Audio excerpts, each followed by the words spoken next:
Dear viewers, Psalms, नमस्कार, good morning, सत श्री अकाल। आज फिर हम बात करेंगे माजिद पारिख जी से।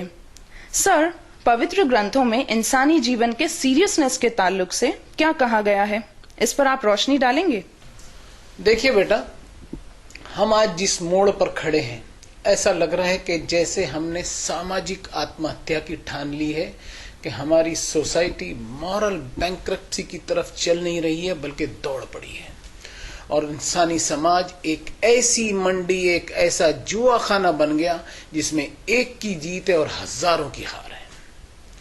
इस देश में भ्रूण हत्या से लेकर औरतों की बेइज्जती और उनका कत्ल, मासूम बच्चों को अगवा करके उनका बेरहमी से कत्ल, नेचुरल वरदानों की बर्बादी, गरीबों का शोषण, exploitation, suicide rates, domestic violence, crime, terrorism, रस्मों और अंधविश्वास में मुलव्वस होकर मजहबी ढोंग, मजहब के नाम पर हराम दौलत की जमाखोरी, एंटरटेनमेंट, मौज मस्ती और मनोरंजन का ऐसा नशा छाया कि मटेरियलिज्म और भौतिकवाद की जड़ें मजबूत हो गई। खुदगर्जी और सेल्फिशनेस का बोलबाला हो गया। माल और दौलत और रुपया पैसा एक भगवान बनकर रह गया।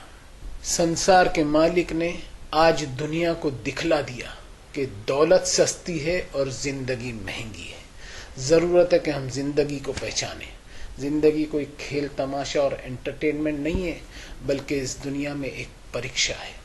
संसार के मालिक ने कहा, अफहसिब्तुम अन्नमा खलकनाकुम अबथम व अन्नकुम इलैना ला तुरजाऊन। इंसानों, क्या तुमने ऐसा समझ लिया कि हम इस दुनिया में तुम्हें फालतू और बेमकसद पैदा किया और तुम्हें वापस हमारे दरबार में लौटना नहीं है?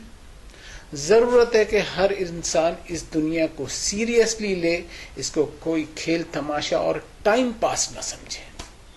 सर, आप भारत के समाज से क्या उम्मीद करते हैं और क्या अपील करना चाहते हैं?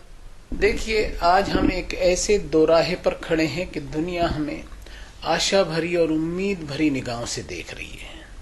मैं भारत के संविधान को सलाम करता हूं कि उसने मुझे इस देश में बोलने की आज़ादी दी, जिसकी वजह से मैं आज आपके सामने खुलकर बात कर रहा हूं। जब मोहल्ले में आग लगती है ना, तो कमजोर अपनी कमजोरी को नहीं देखता, गूंगे भी चिल्ला उठते हैं और अपाहिज भी दौड़ पड़ते हैं।